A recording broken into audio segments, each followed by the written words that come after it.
Hdfc Bank Amadi Jnims na Punna Khutsamnaduna I help save lives and you Haiba the blood donation drive ama pangthokre drive aduga mari lerina chakpram suras na ikogi paumida phongdurakpada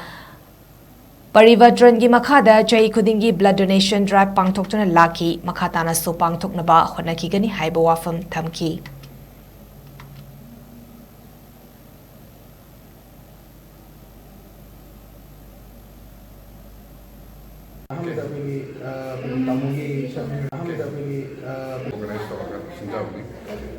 Parivartan Haiba scheme digi makala every year blood donation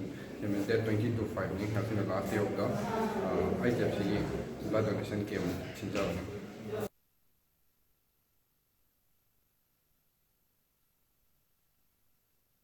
Hojibok ki oina 15 mukti success kano dore aduga unsuccessful fanam di yauri ado continuously October branch ma'am they almost we are targeting around 40 to 50